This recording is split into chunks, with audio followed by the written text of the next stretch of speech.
Thank you so much, Governor. Thank you for those instructive remarks and for giving us all a lot to think about as we go into our panel discussions and as we go into the roundtables later this afternoon.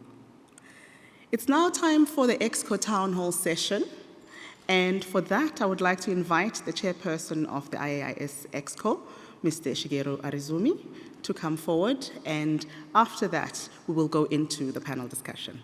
Please, let's welcome him warmly.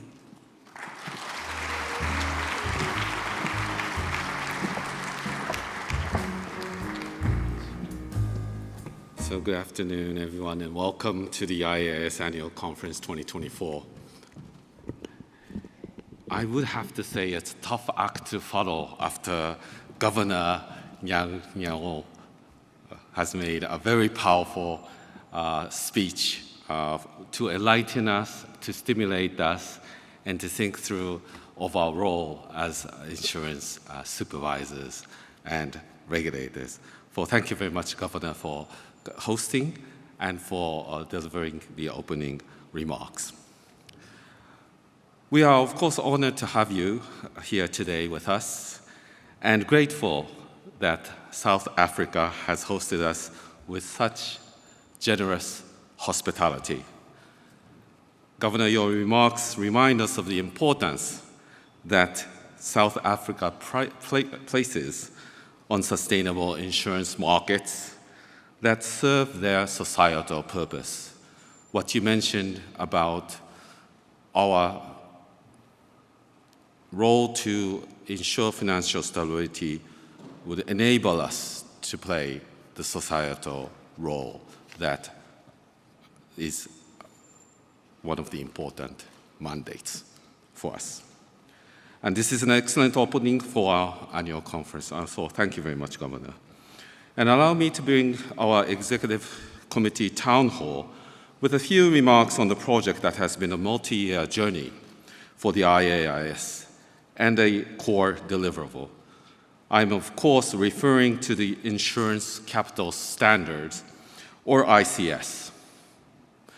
I'm hugely pleased to announce that the ICS was formally adopted by IAIS members this morning at our annual general meeting as a prescribed capital requirement for internationally active insurance groups. I would like to congratulate our executive committee for maintaining resolute focus on finalizing ICS by the end of the year, on schedule, and for bringing this 11-year project across the finish line.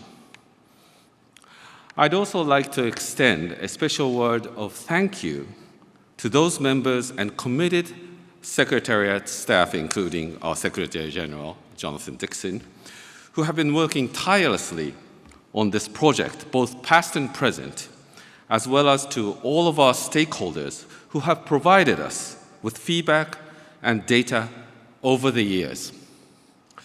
This was a mammoth project for the IAIS, and its success was only possible thanks to all stakeholders' deep commitment, involvement, and collaboration in the process.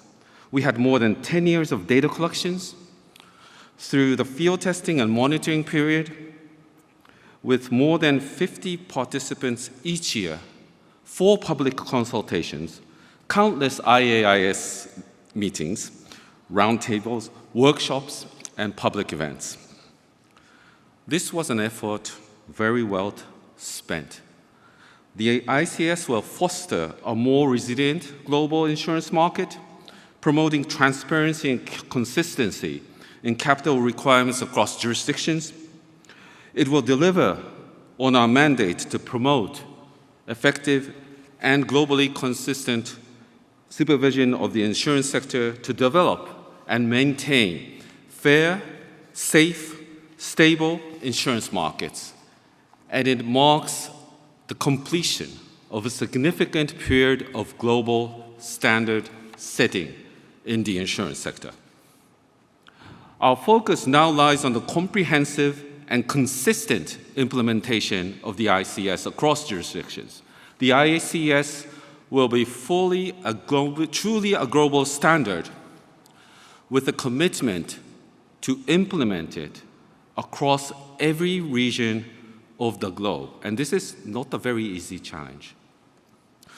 We have begun our work both on supporting the ICS implementation and on planning for its future implementation assessment. We have already shared our high-level timelines for this work, recognizing that jurisdictions need time to finalize any necessary regulatory and supervisory changes to implement ICS, and for the IAIS, for us, to prepare for implementation assessment. We will continue our work on the implementation phase with as much energy and determination as we demonstrated in the ICS development process. Setting a standard is one thing, implementation is another, but the standard does not mean anything if we don't implement it. So this is going to be a test for the IAS moving forward. Apart from finalizing and adopting the ICS, we have also seen progress on several other projects as an organization. We have adopted and revised several insurance core principles, we call it the ICPs this year, to ensure we promote consistently high supervisory standards in IAIS member jurisdictions, particularly in terms of ensuring continued sound macroprudential supervision and insurer resolution, helping to maintain a stable insurance market. Our work on the assessment of potential systemic risks in the insurance sector continues to be enriched, and our analysis of and response to structural shifts in the life insurance sector and the potential financial stability implications of insurance protection gaps is keenly followed and greatly appreciated by the broader financial sector standard-setting community as a critical contribution to cross-sectoral financial stability discussions. And I think the governor highlighted this point as well. Lastly, we have also continued to actively support our members in the day-to-day supervisory activities by providing targeted guidance and capacity building on such supervisory challenges as climate change, digital transformation, and cyber risk. Before I conclude, let me turn to the future, as this annual meeting also marks an inflection point in the course of the IAIS. As many of you know, in October, we published our 2025-2029 strategic plan. This marks the end of a very intensive standard-setting period, and we shift our focus to supporting the comprehensive and globally consistent implementation of our agreed standards. Assessing and responding to key risks and trends impacting the global insurance sector will also remain a priority. We will continue to refine our annual risk assessment framework and use it to support globally coordinated supervisory responses. The impact of climate change and digital innovation will continue to be strategic themes for our organization, given the potential for these trends to reshape the insurance industry. Alongside these two existing themes, we have added a third, namely supporting the insurance sector to serve its key societal purpose of building resilience. In fact, this is what has informed this annual conference theme, License to Operate, the role of insurance in supporting societal resilience. We have a collective responsibility to consider the role we can play as insurance supervisors in supporting efforts to ensure that societal needs are being met by insurance products and services. Building on the existing work of IAIS, this theme will incorporate topics like access and affordability of insurance, fair treatment of consumers, and the need to address insurance protection gaps. These issues touch on broader public policy objectives, which will make it more incumbent on us to ensure we are engaging with the right stakeholders and partners in promoting coordinated multi-stakeholder response to today's pressing societal challenge. We have another point of reflections as we end this year. It is actually our 30th birthday at the IAIS. And it is safe to say that we have come a long way since our humble beginnings as an informal network back in 1994. And you may want to reflect where you were in 1994. Today, we have firmly established ourselves as a center part of global financial architecture, representing the voice of the sector in international fora. And we have proven our ability to deliver on even the most demanding of global standards based on a shared commitment with all of you, regulators and supervisors, and our stakeholders. Working together to achieve our common mission, we have truly come of age.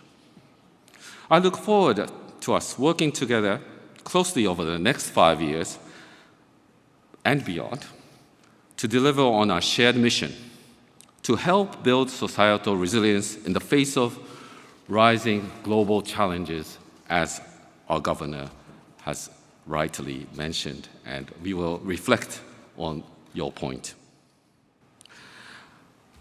I'd like now to welcome my Exco colleagues to the stage first for a discussion on ICS, and then open for our town hall. So let me invite Vice Chair Petra, Andy, Siham, and Secretary General Jonathan to the stage. Please join me. Thank you very much.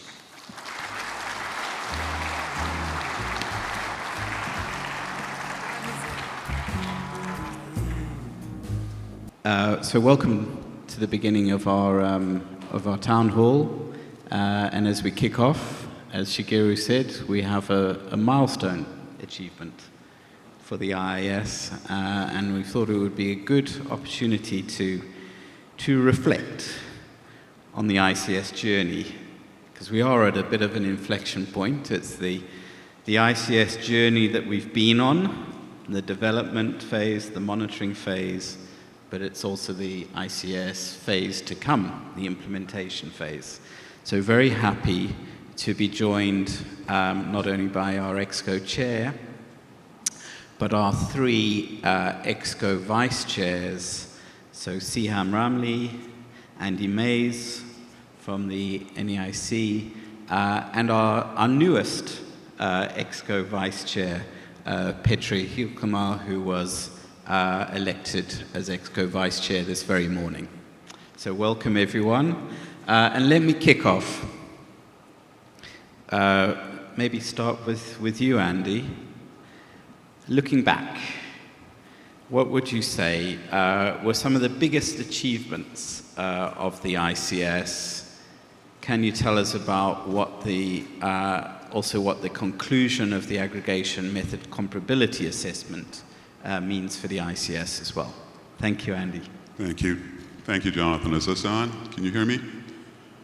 Wonderful. Happy to be here. Cape Town is such a lovely place, and it's so great to see so many familiar faces. We've seen each other a lot over the years. I know the Exco chair mentioned it has been an 11-year process that only seems longer, but I do have to say, despite the ups and downs over the years, this process has been marked by a remarkable amount of collaboration and cooperation among all the members. We work together, as the Secretary General observed at the start, we face global challenges, but we've worked together over the years, and this today is a truly global achievement that we can all be proud of. I don't think it's a surprise to anybody in this room that the way we started may not necessarily have been all peace and love and sweetness and harmony.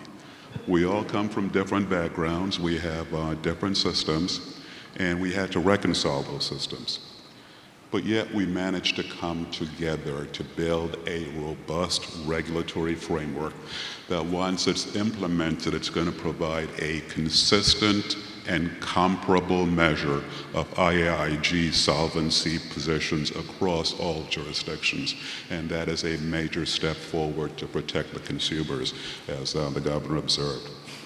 As Jonathan mentioned, the IAIS has also completed the assessment of whether the aggregation method, as developed by the United States, develops comparable outcomes to the ICS. And in finalizing that assessment, the IAIS concluded that a USAM aggregation method provides a basis for implementation of the ICS to produce comparable outcomes. Now, the comparability assessment of the provisional AM, and just to step back a bit, as we all know, there is a provisional AM, which is what was assessed. There will be a final aggregation method. The comparability assessment of that provisional AM has highlighted some areas where work as part of the implementation of the final AM will help ensure convergence. And if you haven't read the IAIS releases, the IAIS has been very good at explaining this. But we're going to talk about, we'll be focusing on the treatment of interest rate risk and the appropriate timing of supervisory intervention. Now, in using the final AM as its implementation of the ICS, we in the U.S. commit to addressing those areas in appropriate ways, and as with the rest of the ICS, it will be reviewed during the IAIS ICS implementation assessment period, which is our next step. Thank you, Jonathan. Thank you very much, Andy. And Petra, you've been, I think you were there in the beginning of the journey, and then you came back for the exciting last couple of years of the journey as well. What would you say are some of the biggest sort of hurdles that we were faced with and managed to overcome? Yeah, so hi everyone, good to be here, good to see indeed many familiar faces. Thanks to my Exco colleagues for the trust in making me a vice chair. Indeed, I was there at the very beginning, and when we were still discussing backstops, and then I stepped out for a while, and I came back in, and there was actually progress. There was actually already this visibility of this could work.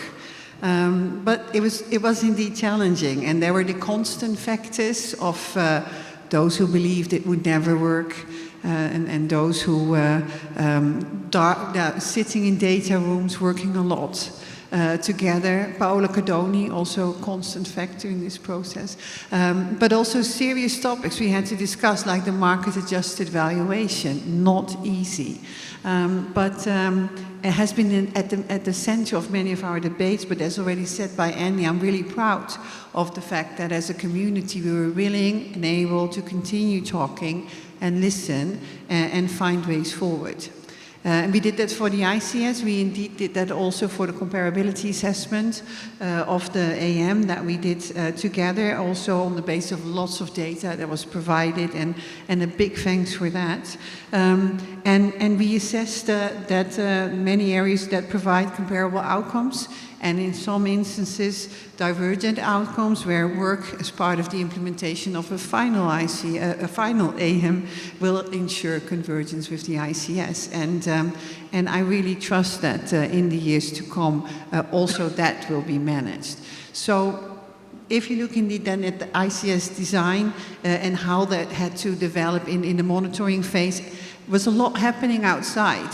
There was a low yield environment, there was a pandemic, then there was a severely high yield environment, there was geopolitical instability linked to the war in Ukraine.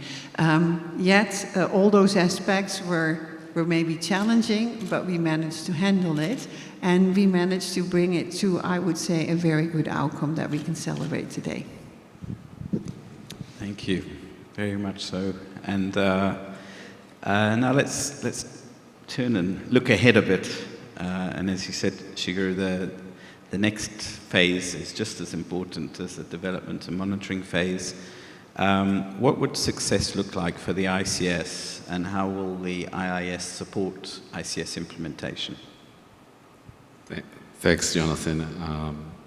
I already made some comments in my opening remarks, but the virtue of having the ICS is, I think, in this world, we do not have any kind of a global international capital standard. So the importance was, I think, to, first of all, to create a common language where stakeholders, including regulators, supervisors, also industry, as well as investors, can rely on to measure the financial health of internationally active insurance groups. So that is, I think, the main purpose.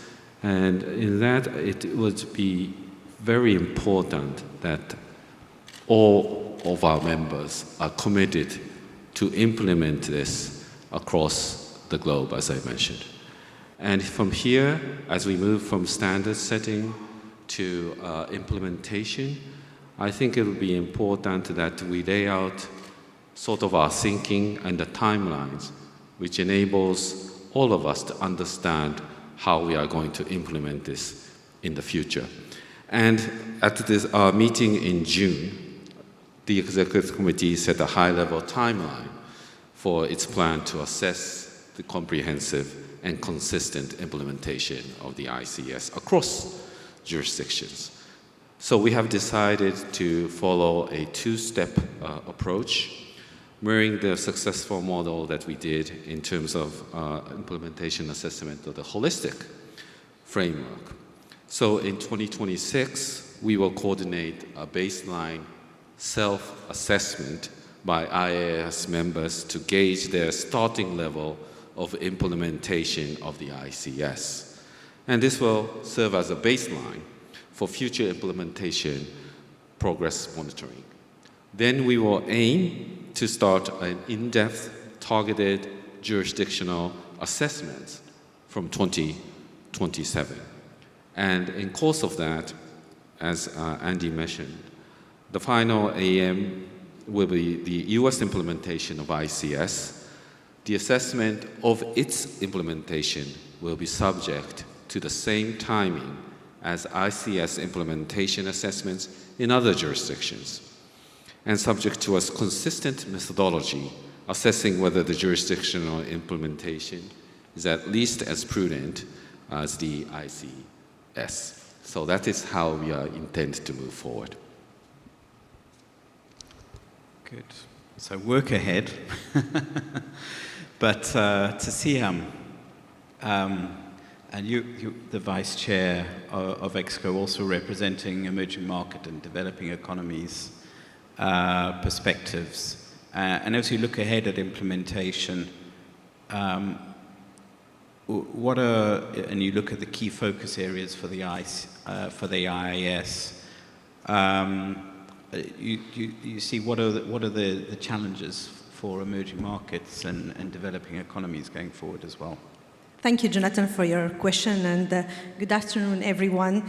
I would like first to thank our host for having us in the beautiful city of Cape Town.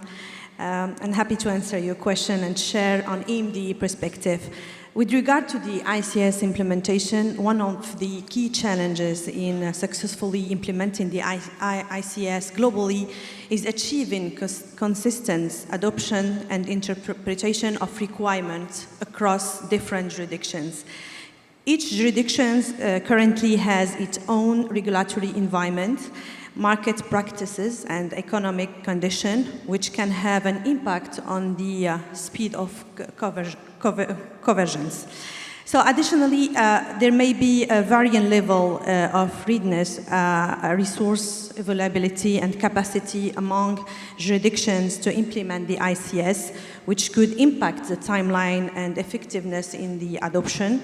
Concerning the EMD jurisdiction and the challenges they may face in implementing ICS, as you may know, most EMDs are not home jurisdiction of IAIGs, but on the other hand, there are IAIGs that operate in most EMDs around the world. As host supervisors, EMD supervisory authorities also need to understand first the ICS as part of the supervisory college discussion, including the additional insights that come from the group solvency perspective.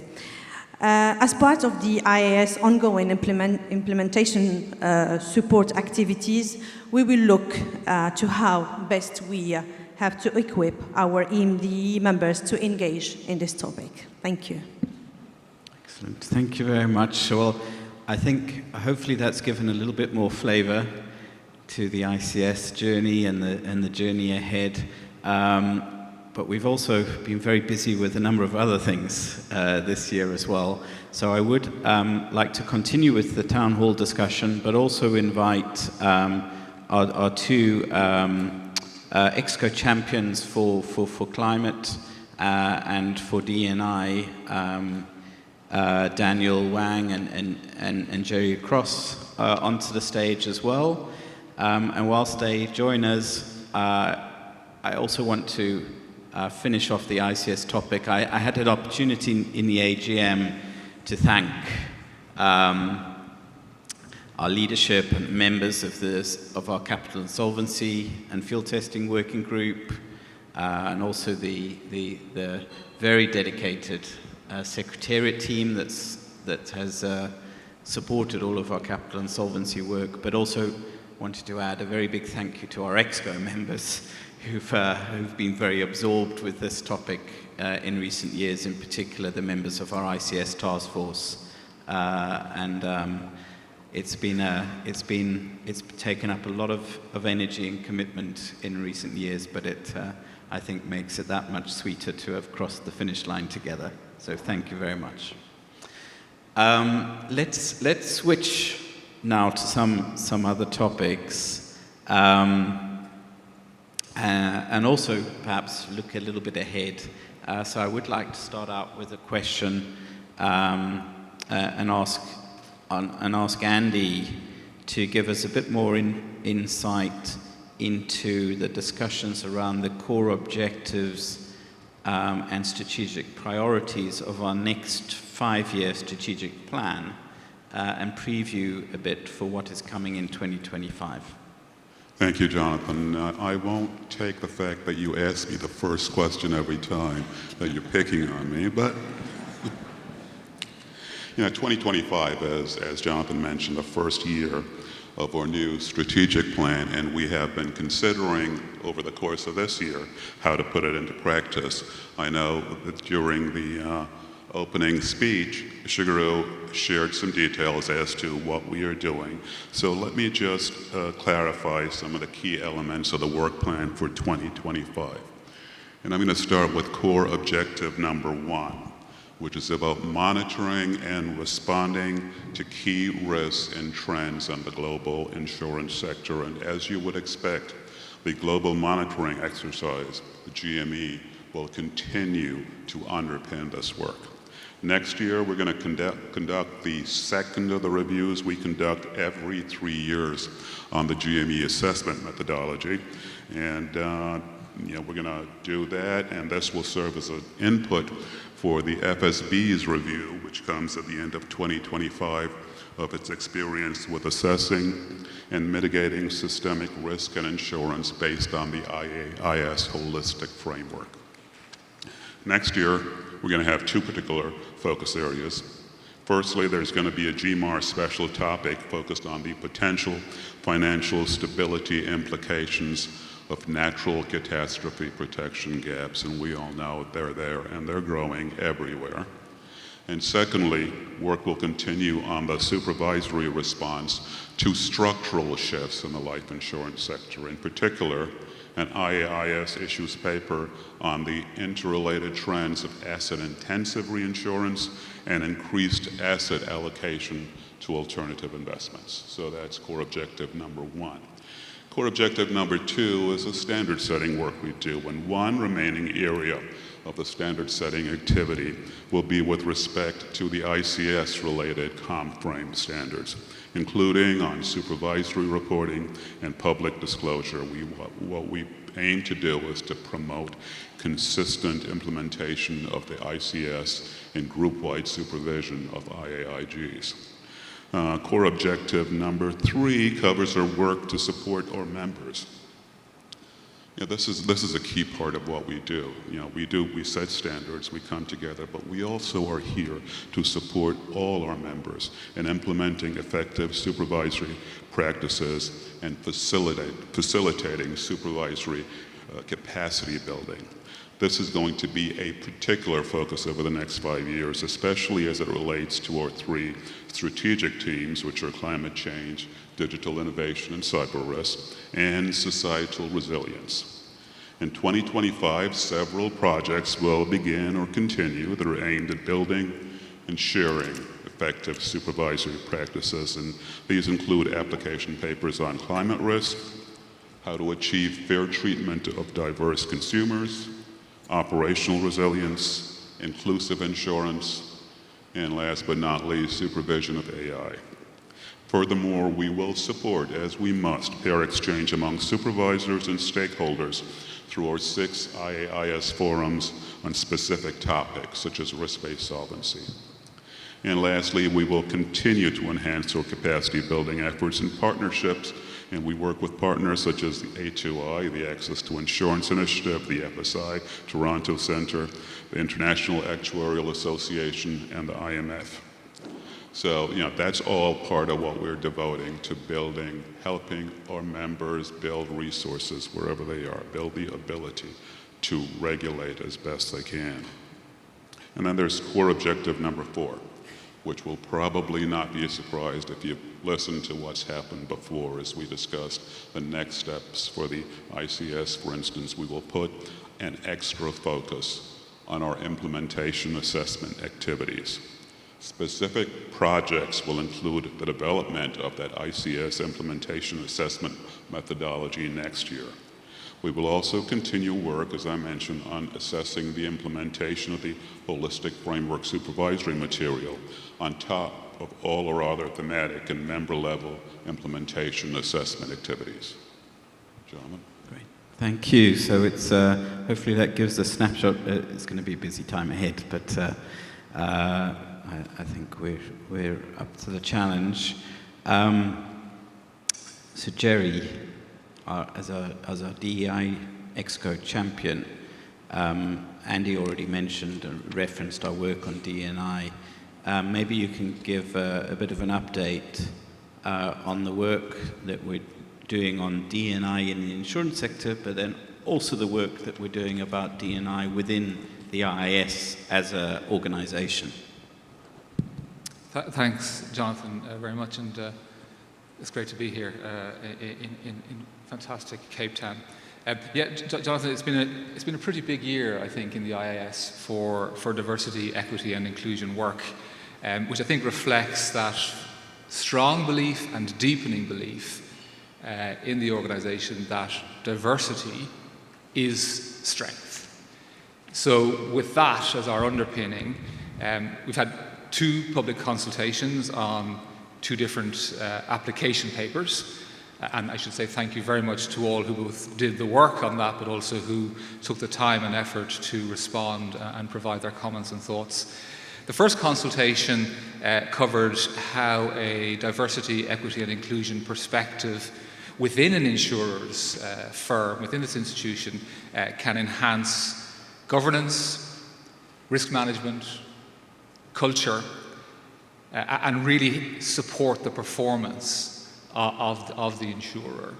And the paper includes, I think, really helpfully examples of good practices, examples of warning signs to look out for, and a sort of spectrum of different types of supervisory responses that can be deployed to leverage that DEI perspective to deliver better outcomes. So that was the first consultation, looking at sort of within firms. And then the second consultation paper, which is, so I should say that first application paper has now been finalised and was published last week. The second one the consultation has closed. Thank you again for your responses.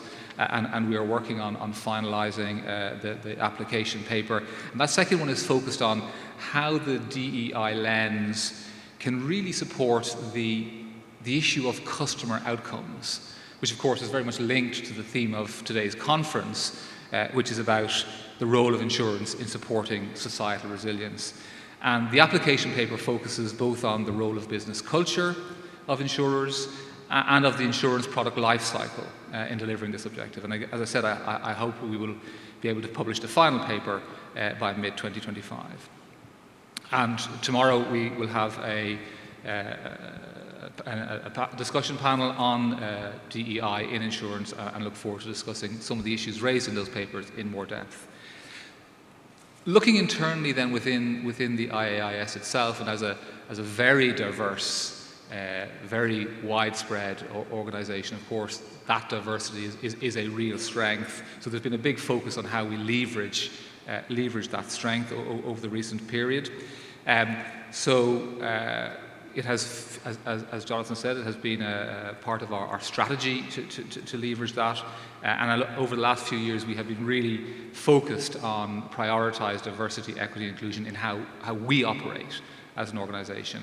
And indeed, under the new 5-year strategy, it features as an operational priority. That is to derive strength from our differences, particularly by respecting diversity of thought and prioritising inclusiveness. One of the things we've done, for example, is when we have been looking at our stakeholder engagement, really tried to embed diversity and inclusiveness in that by adapting our practices, consulting earlier, consulting as widely as possible. Also when it comes to the chairs, the co-chairs, the vice chairs, the membership of committees and working groups, to really again seek to do all we can to harness that diversity and give effect to it. Looking forward now into the next strategic plan, the focus will really be on deepening and embedding all of this progress, all of this work that we've made on DEI issues. Great. Thanks very much, Gerry. And move to another big topic for us, which is digital innovation and everything that's happening in that space. And Petra, so in addition to your new role as Exco Vice Chair, you're also Exco champion on our FinTech theme. So could you maybe talk a bit of an update on what the FinTech Forum within the IAIS has been up to, and particularly I think there'll probably be quite a bit of interest in the draft application paper on the supervision of artificial intelligence, AI, in the insurance sector, which was published, I think, just last week. Yeah, and we're already getting attention and hopefully good feedback. But yeah, we did a lot of work, interesting work. I like the group in the FinTech Forum. We looked at crypto assets, at subtech, at market structure. But let me focus on indeed the work on AI. So we published a draft application paper on the supervision of AI for a 90-day consultation on November 18. The starting point of that paper is that we do not see a reason to change the ICPs. That's the starting point. We do not see a reason to change ICPs to deal with increased use of AI in the insurance sector. We do see increased use of AI, and so there is a need as supervisors to support each other when applying those ICPs on how to supervise. And what we would like to achieve is that we promote appropriate and globally consistent oversight of the use of AI in the insurance industry. Now, the draft application paper reinforces the importance of the ICPs, outlining how existing expectations around governance, around conduct, remain essential considerations for supervisors and for the supervision of insurers that use AI. So also for AI, it is relevant. Furthermore, noting that AI can amplify existing risk, the paper also emphasizes on the importance of continued board and senior management education to establish a robust risk and governance framework and to ensure good consumer outcomes. So we do not need new ICPs, but still a lot needs to happen when you use AI. Additionally, this paper notes that an increasing application of AI can heighten the risk, but can heighten also the role of third parties like AI model vendors. And we actually had quite some talks about that in the group. Now, consistent with existing ICPs, the paper reaffirms that insurers remain responsible for understanding and managing these risks, also if you use a vendor AI.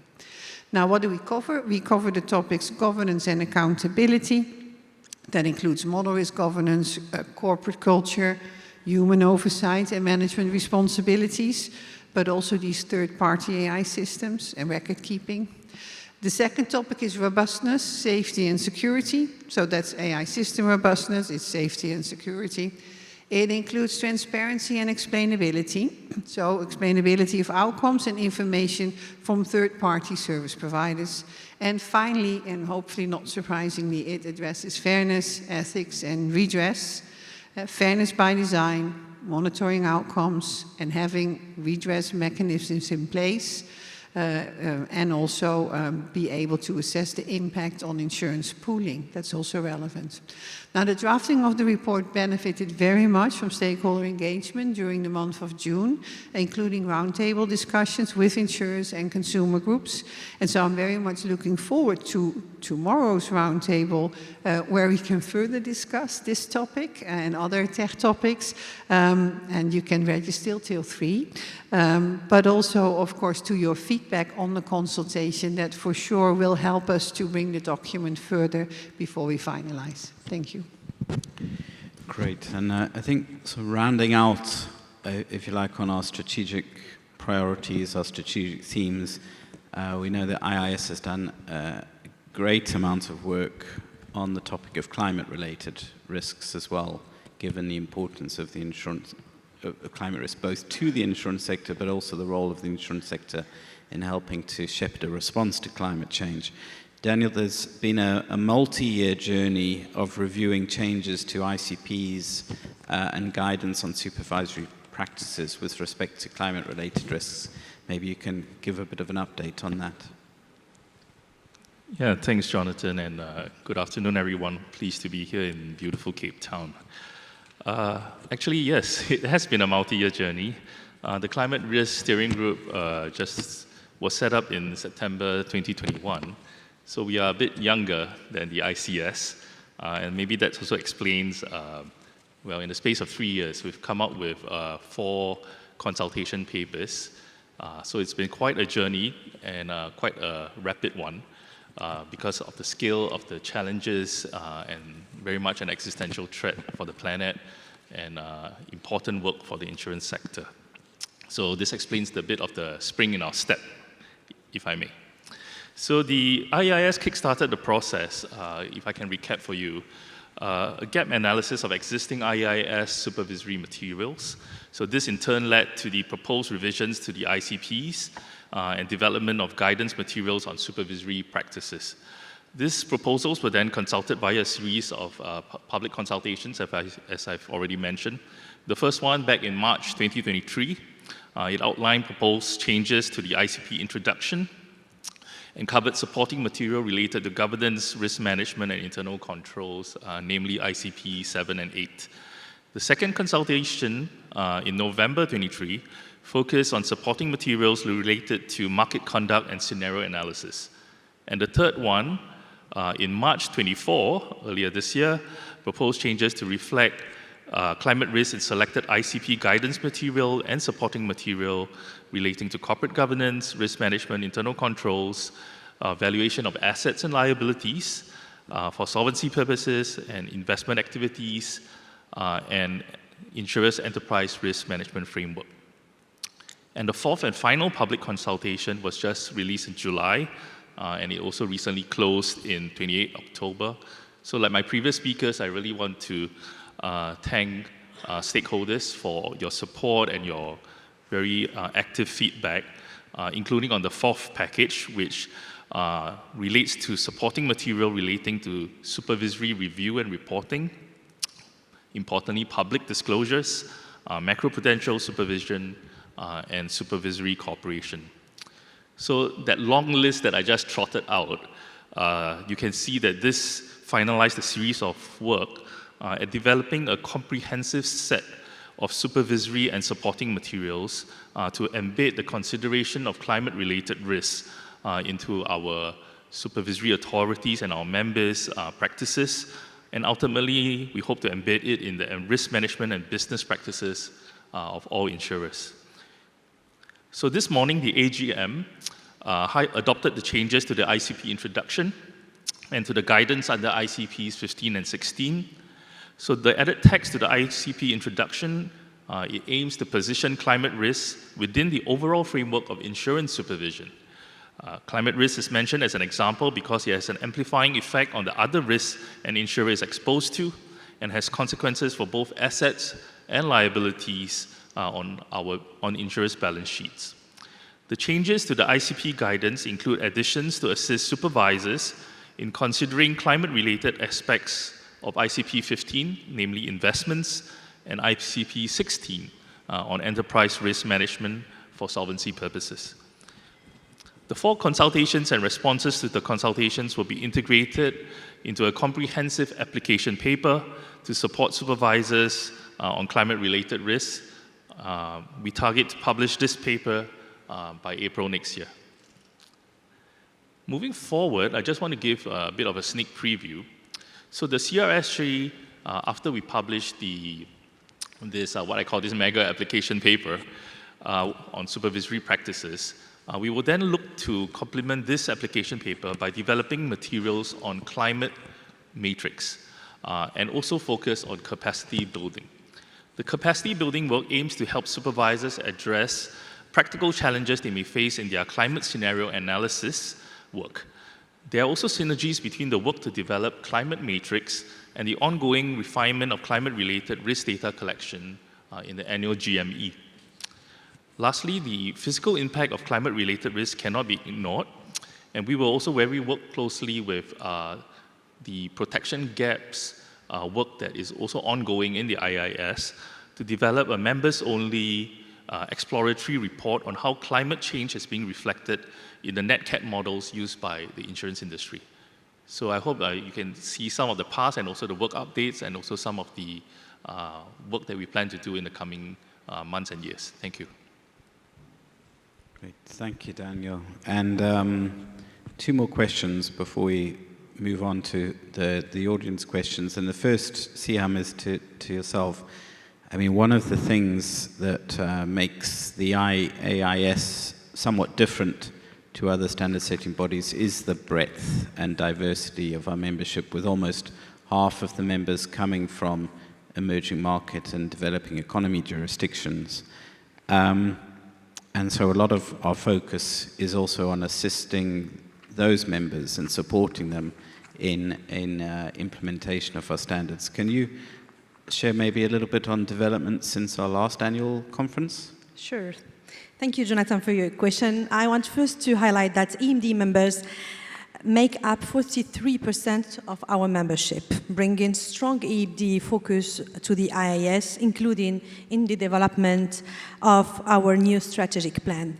We continue to ensure that EMD jurisdictions have a strong voice at the IAIS, and we support regional seminar in a lot of regions. For example, in Central and Eastern Europe, Africa, and Africa also, to address this region's specific needs and challenges, but also to allow us to consider a range of issues that have a more regional perspective. For next year, 2025, we are currently planning further regional engagement in different regions, such as Sub-Saharan Africa, Latin America, and Central Eastern Europe, but also MENA region. So through various IAIS forums, we continue sharing supervisory knowledge and experiences on topics such as financial inclusion, financial crime, FinTech, and digital innovation, and other emerging risks and trends. So this year we welcomed the work of the risk-based solvency implementation forum, and it was on one of the most important things that the emerging market was looking for, and the results in member-focused guidance on how practically implementation of risk-based solvency regime, including a range of country example, and we plan to publish a public version of the report next year. So, related to the Financial Inclusion Forum, the work was continued, and the valuable work of members of this forum. A particular focus next year will be on finalization of an update application paper on regulation and supervision in support of inclusive insurance markets, benefiting from more than a decade of insight since the paper was first published on 2012. So the forum continues to support members' efforts to advance financial inclusion through peer learning, knowledge development, and advocating for inclusive insurance to both supervisory and policymakers level. Lastly, I would like to take this opportunity of being on the stage to thank our implementation partners for their constant support and commitment, much of which enable supervisory capacity building within EMDE. I look forward to the roundtable session on capacity building that will take place tomorrow, where we were seeking to capture members' and stakeholders' input and views. Back to you, Jonathan. Thank you. Great. Thank you very much, Siam. So we look forward to that. I think let's open up now for some audience questions, and we have had some questions submitted ahead of time, and I'll invite those members to raise their hand and ask the questions. I know the first one comes from the Geneva Association. I believe we have Dennis Snoetuk with us. So up here in the front row. I'm not sure if we have a microphone on the way.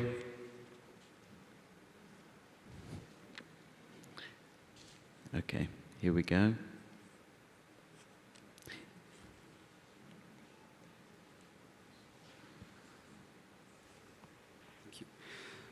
Thank you so much, Jonathan and Exco, for the update. So the question I will be asking is looking forward to the issues paper that you announced early next year on alternative assets. Now, with the increasing attention given to alternative assets and private equity, I think it is important to distinguish between PE ownership of insurers and insurance companies' investments in alternative assets. So my question will be on the second element.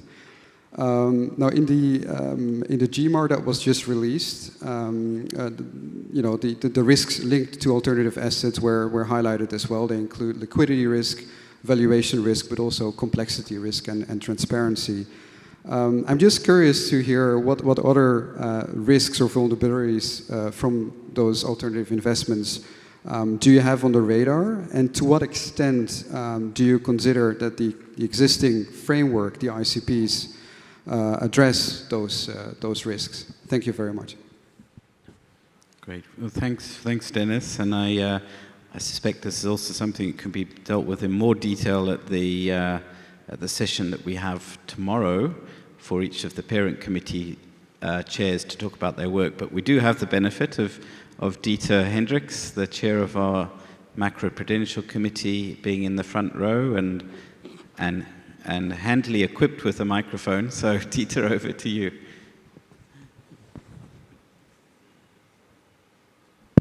Yes, okay. I thought I was safe sitting here in the first row instead of on the stage, but apparently I'm not. Thanks, Dennis, for that question. I would also refer to the specific roundtable that we will be organizing on alternative assets for more details, so I'll try to keep it brief and high level. Our approach is very much an approach where we go beyond the private equity-owned insurers. Those were the insurers where we first flagged the trend. what we have observed now is that it's a broader trend. It's a broader trend across the global insurance sector.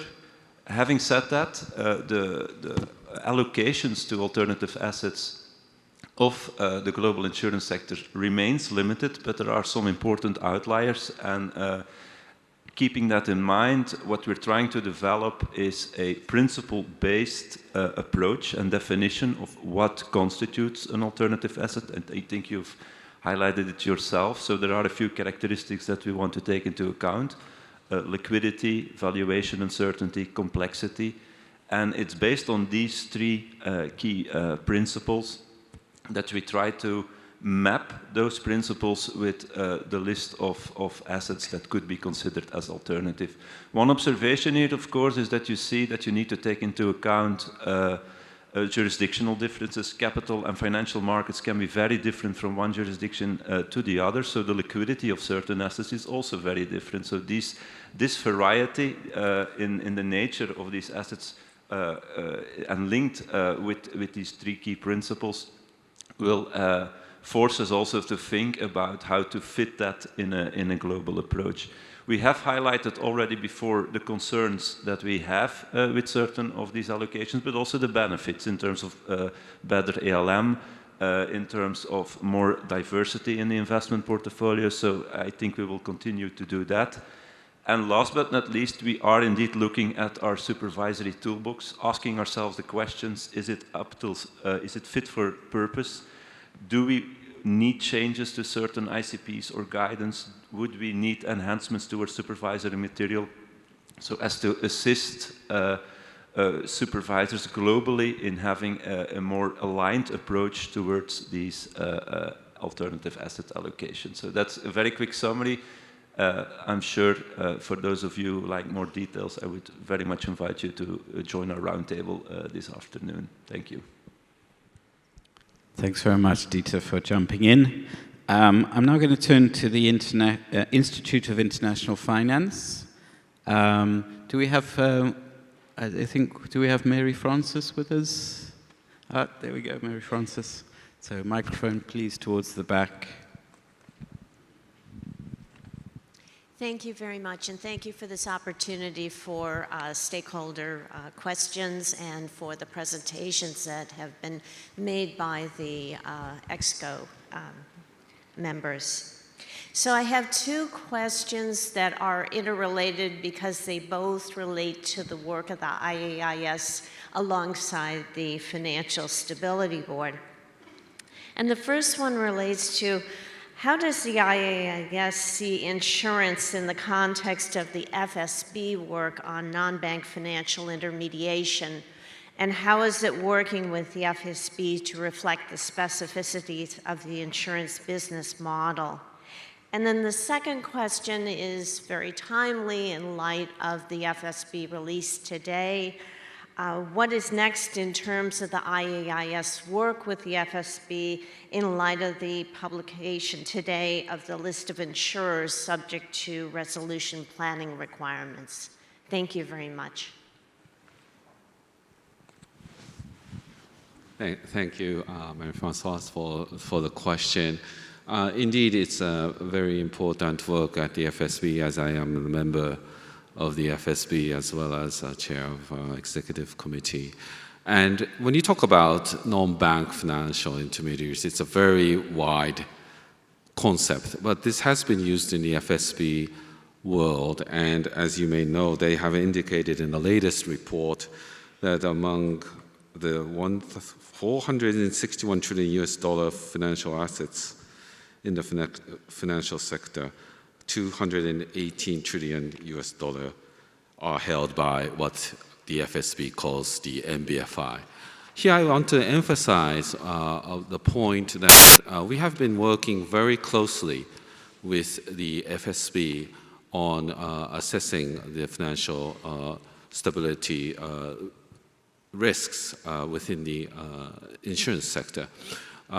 They have also relied very heavily on the IAIS work on the holistic framework.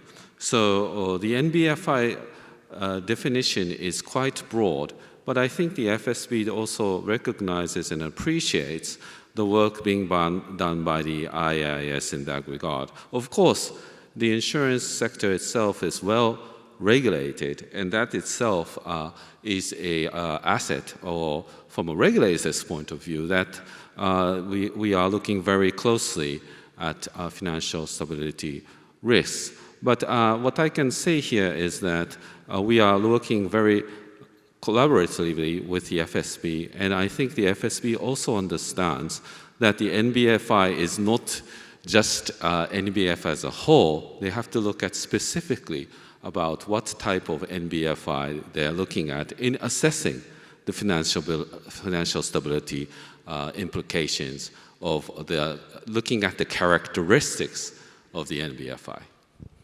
And on your second point about the list of insurers that has just been published, this is also work that we have been doing a lot with the FSB.